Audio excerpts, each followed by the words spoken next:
Chrome、Edge、Firefox、Opera、Brave 是 Windows 系统使用量最多的浏览器，网速怎么这么慢？其实不是你的网速原因，是它在作怪。大家好，你是不是也有过这种郁闷？明明带宽升级了，网速满格，打开网页却慢得像蜗牛爬。别急着怪运营商，很有可能真凶就藏在你天天用的那个浏览器里。它不仅偷走你的网速，还悄悄吞掉你的内存，顺便借用一下你的隐私。今天咱们聊一聊，你用的浏览器到底合适吗？有人说，不就是上网的那个东西吗？但其实，就像你开车，你可能没在意发动机的牌子，可发动机一换，速度、油耗、舒适度都在变了。Chrome、Edge、Firefox、Opera、Brave 名字听起来像赛车，其实它们真的是不同发动机的车，有的飞快，有的省油，有的隐私好，有的自带 VPN。 今天我会通过最通俗的方式帮你搞清它们的核心差别，顺便告诉你一些能省内存、跑得快还能保护隐私的小技巧。最后你会知道哪款才是你手里最趁手的网速利器。放心，咱们没有技术劝退，没有术语吓人，听完你就能去安个舒适的浏览器，直接起飞。想知道怎么选浏览器省内存、跑得快、保护隐私？咱们直接开干。Windows 上主流浏览器有两种内核，如果把浏览器比作车，内核就是发动机。一个内核是 Blink 内核，像 Chrome、Edge、Opera、Brave 都用的是这个内核。另外一个是概括内核， Firefox 用的就是这个内核。就像汽油车和电动车的差别，发动机不同，体验也不一样。内核影响是3个方面的。第一个是速度，就是加速性能。第二个是兼容性，是能跑多少种网站。第三个是功能拓展，是能装多少外挂。就好比车里的空调、座椅加热、音响，那么这个决定的是开车舒不舒服。比如内存的占用高不高，支不支持各种插件，隐私保护的好不好。今天我会从速度、功能、隐私、省电这4个维度带大家逐一拆解，保证你听完马上就能做出选择，不用担心听不懂，我会边做边举例，保证你能秒懂。第一款，谷歌 Chrome。Chrome 是浏览器里的性能怪兽。要说浏览器里的性能谁最猛，那肯定是 Chrome。就好比一辆装了大马力发动机的跑车，油门一踩，推背感十足。为什么这么说呢？首先就是速度。Chrome 不管是打开网页还是加载复杂的网页应用基本上都能做到 0.5 到1秒钟搞定，几乎是不用等。尤其是像这个视频网站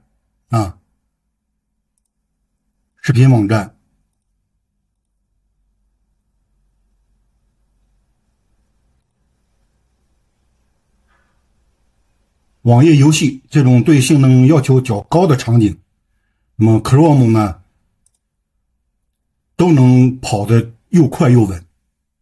很多人第一次用这个 Chrome 呢，就是被它的速度圈粉的。第二个亮点呢，就是它的扩展程序超级的多你可以把 Chrome 当成一个万能的工具箱比如你受不了网页广告，我们在这儿就可以搜索一个广告拦截的插件广告拦截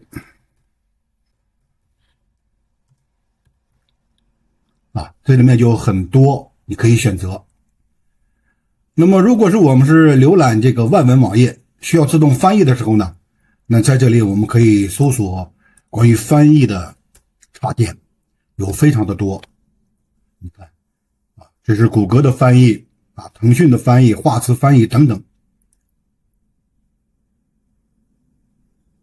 甚至连批量下载视频、图片、音乐，或者是管理这个标签页进行截图笔记管理，Chrome 都有现成的这个扩展帮你搞定。只要你想到的，大概率在 Chrome 商店里我们都能找得到。比如说我们找一个这个截屏的或者是录屏的插件，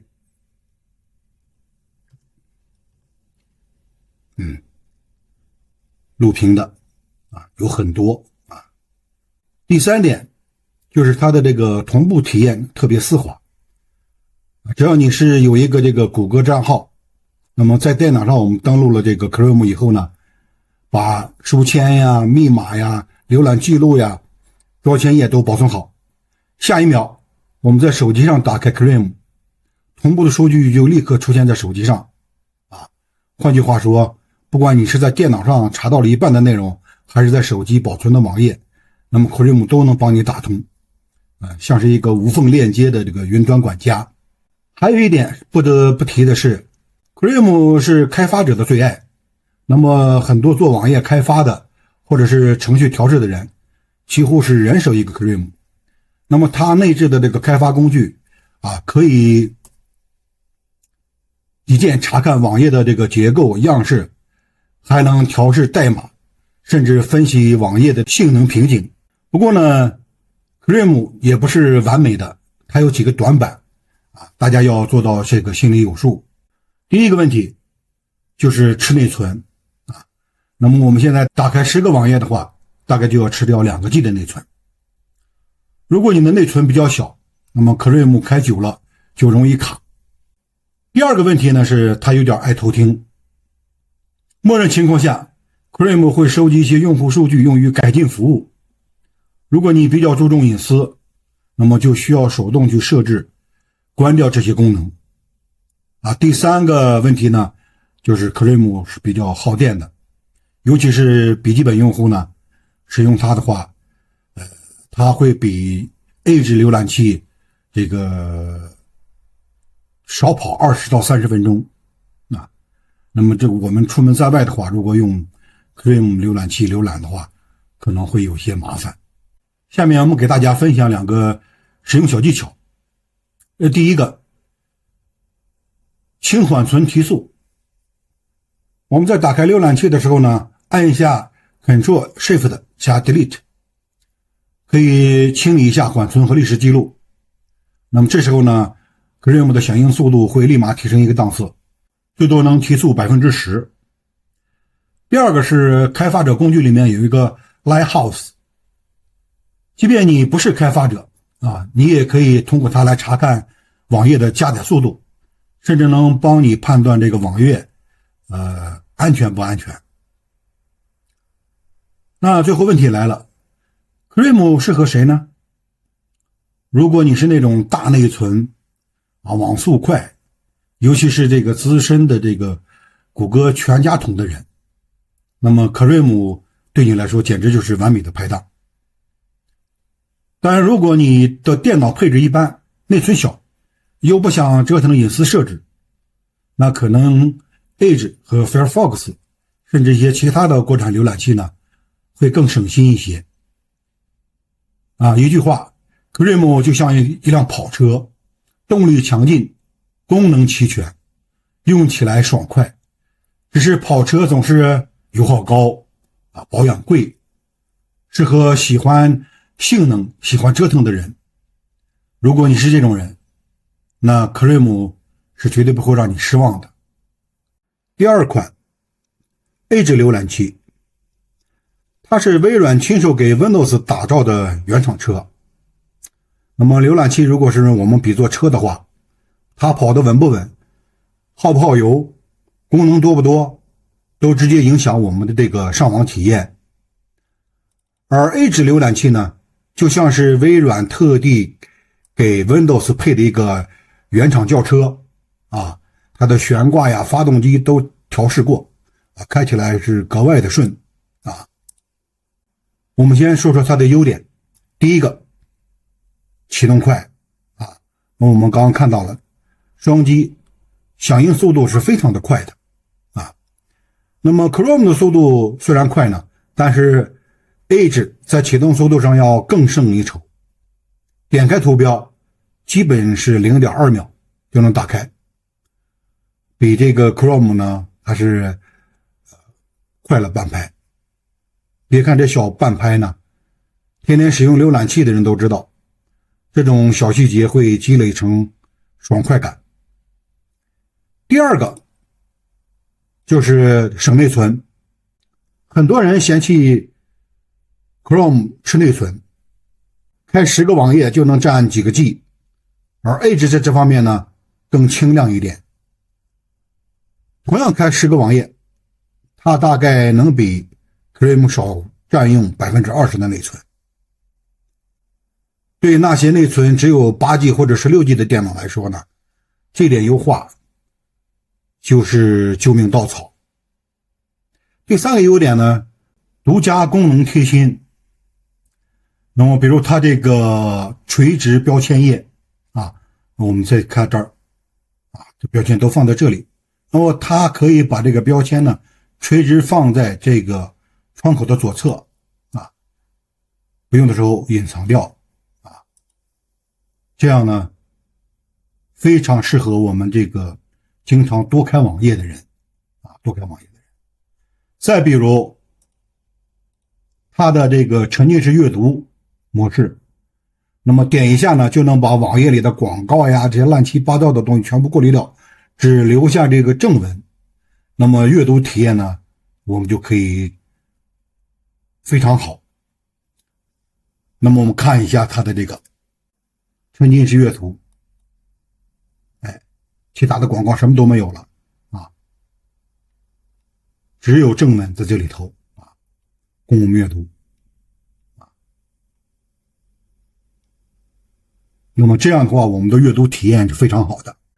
那么还有现在最热门的 Copilot AI 啊，那么在这里直接在浏览器里帮你总结这个网页啊，回答问题，也堪称这个上网小助手。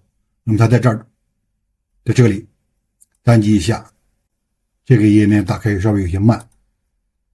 那么比如说我让它在这儿总结该网页的内容，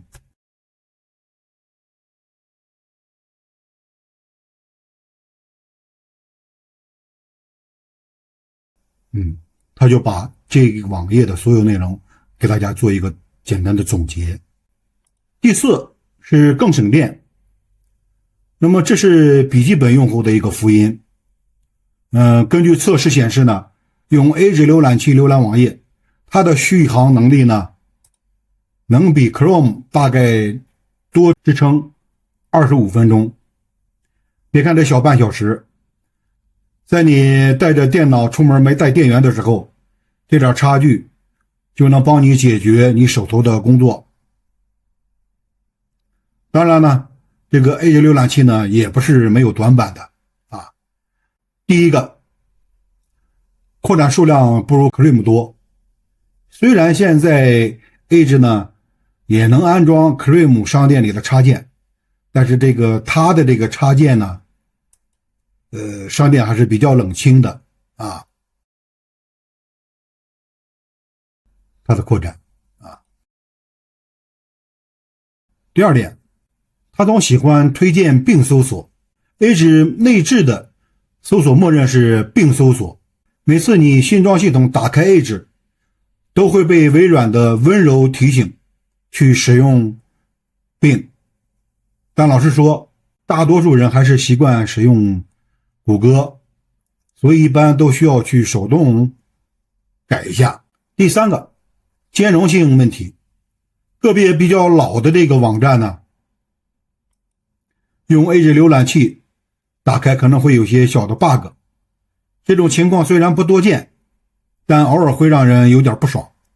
好，那么短板说完了，再来聊几个 Edge 的小技巧，能让你使用 Edge 更顺手。第一个， PDF 直接编辑签名。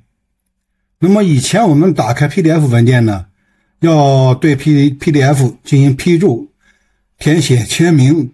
Edge 里面我们可以直接打开 PDF 啊，那我们先打开一个看一看。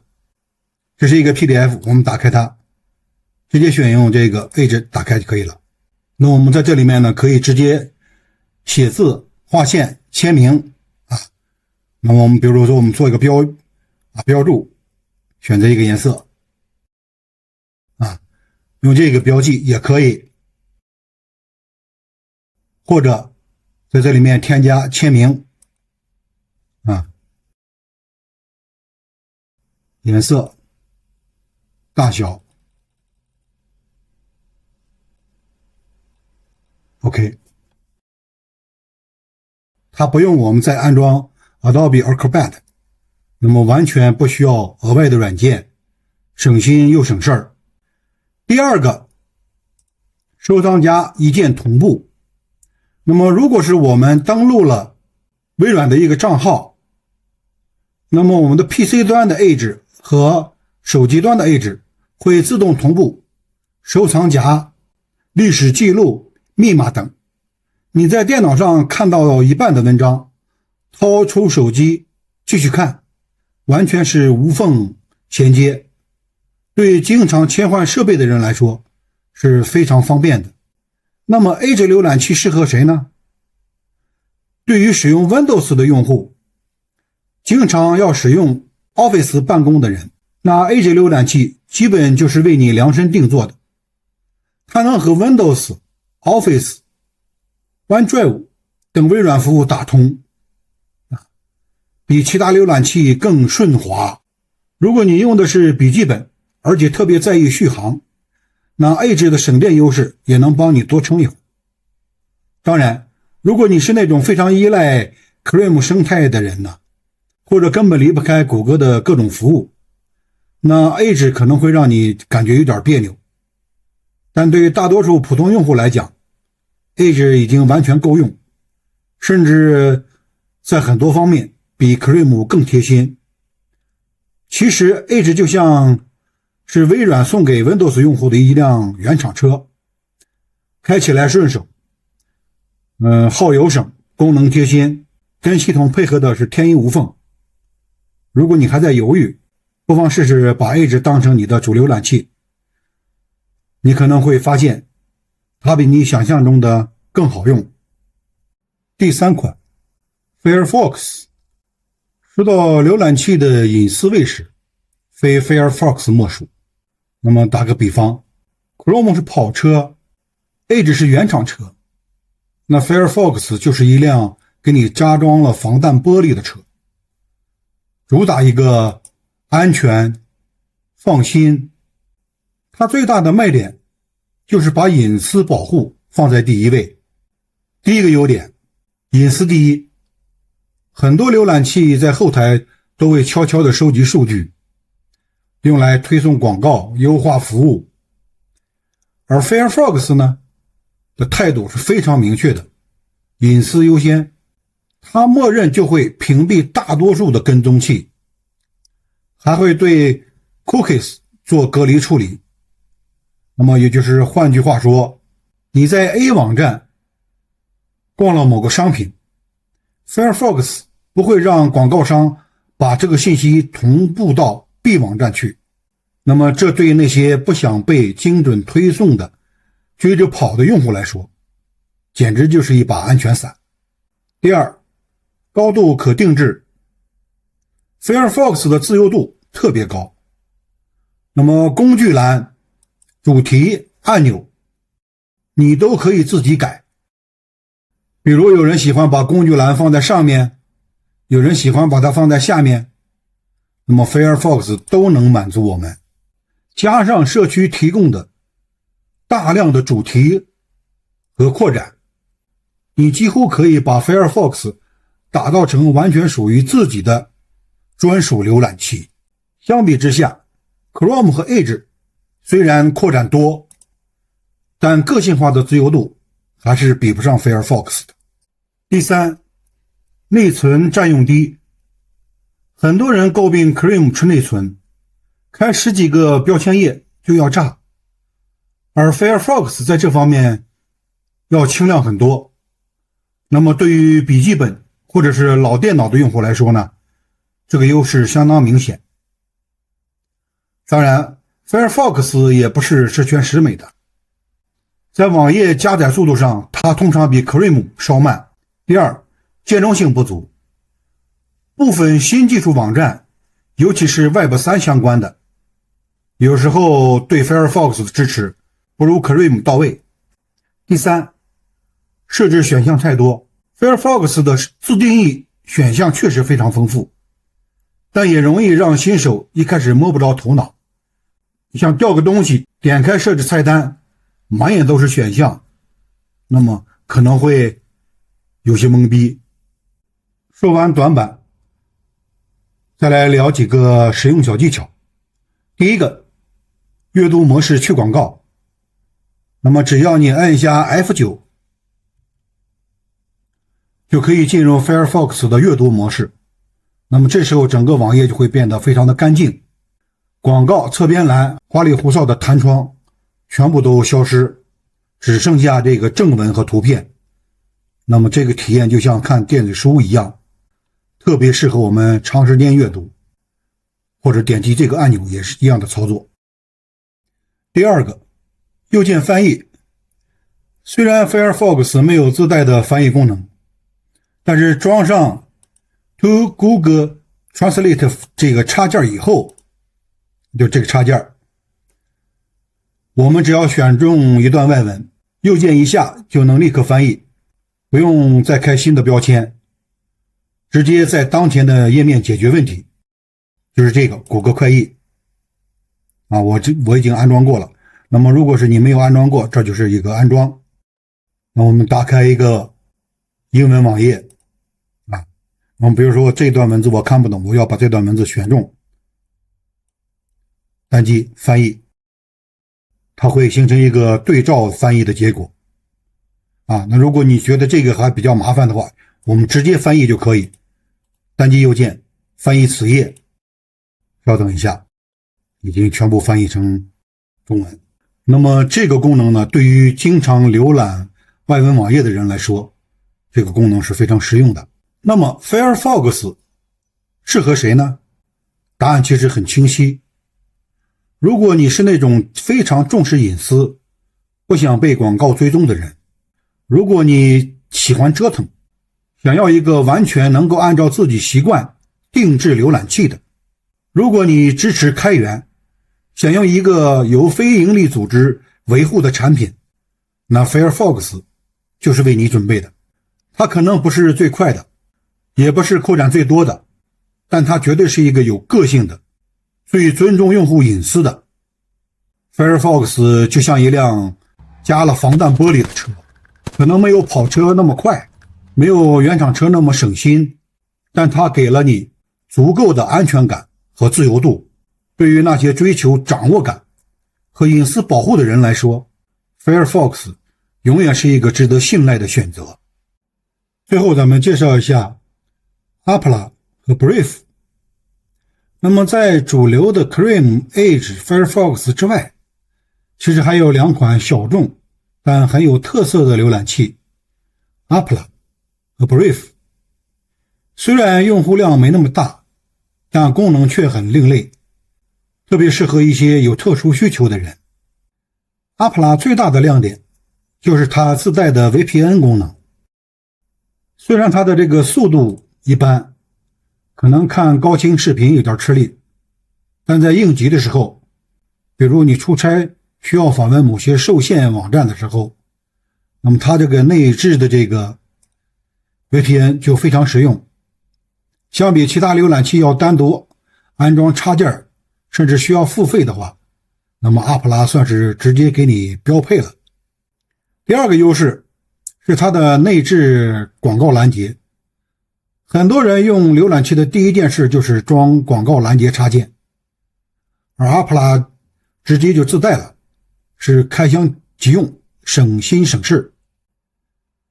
第3个亮点就是它的侧边栏，你可以在侧边栏里挂 WhatsApp、Telegram、Twitter， 甚至是微信网页版。那么这样一来，你一边刷网页，一边就能看消息回消息，不需要在不同窗口之间来回切换，效率大大提升。对于那些社交账号多开的人来说， Opera 简直就是神器。所以 Opera 特别适合需要社交多开偶尔科学上网的人。它可能不是最快的，但功能集成度高，用起来特别顺手。那我们再来说一说 Brave， 可以说是隐私安全玩家的一个最爱。它的第一个特点就是默认屏蔽几乎所有广告和跟踪器。那么打开网页的时候呢，你会发现干干净净，连常见的 YouTube 的前端广告也能被屏蔽掉。第二个亮点呢，就是它内置的这个 Tor 匿名模式。大家可能都知道 Tor 浏览器，它能帮你隐藏 IP 匿名上网，但 Brave 把这个功能直接给集成进来了，你只要点击一下就能进入到这个 Tor 模式，实现轻松匿名浏览。第3个特色是它的边看广告边赚钱的机制。Brave 呢会推送一些非侵入式的广告，如果你愿意看，就能获得一些奖励。所以 Brave 特别适合注重隐私和安全的用户。我们总结一下， Opera 就像一个瑞士军刀，集成了 VPN、 广告拦截、社交侧边栏，适合偶尔科学上网、社交账号多开的人。而 Brave 就像一套防护铠甲，主打隐私、安全、去广告，还能顺便让你赚点外快，非常适合隐私控的玩家。如果你对 Chrome、Edge、Firefox 已经感觉了审美疲劳，不妨试试这2款小众浏览器，也许你会发现它们正好契合你的特殊需求。很多人问我，到底该用哪款浏览器最好？其实呢，没有万能浏览器，关键是你要什么。如果你追求速度，网页1秒就要开，那首选 Chrome， 它扩展多，性能强，娱乐和视频体验都非常顺畅。如果你是 Windows 用户，又希望更省电，那 Edge 就是原厂车，和系统结合的紧密，用来办公最合适。要是你把隐私放在第一位，不想被广告追着跑，那就用 Firefox， 它天生就是隐私卫士。对于 Opera 和 Brave， 一个自带 VPN， 一个自带 Tor 匿名模式，主打的就是极致隐私和安全。我的建议很简单，别只装一个浏览器，装2、3个，分场景用。比如工作用 Edge， Office 整合好；娱乐用 Chrome， 速度快，扩展多；购物社交用 Brave， 隐私保护更放心。这样一套组合拳下来，既有速度又有安全，还能兼顾隐私。那么我也将各浏览器的对比整理了出来，大家可以根据需要选择适合自己的浏览器。另外还有2款轻量级的浏览器 Falcon、Chameleon， 那么大家如果是喜欢的话，也可以去尝试一下。最后我把浏览器的安装版和便携版的下载地址放在屏幕的下方，欢迎大家在评论区分享讨论。如果这期视频对你有帮助，记得点赞订阅，打开小铃铛。我们下期再见。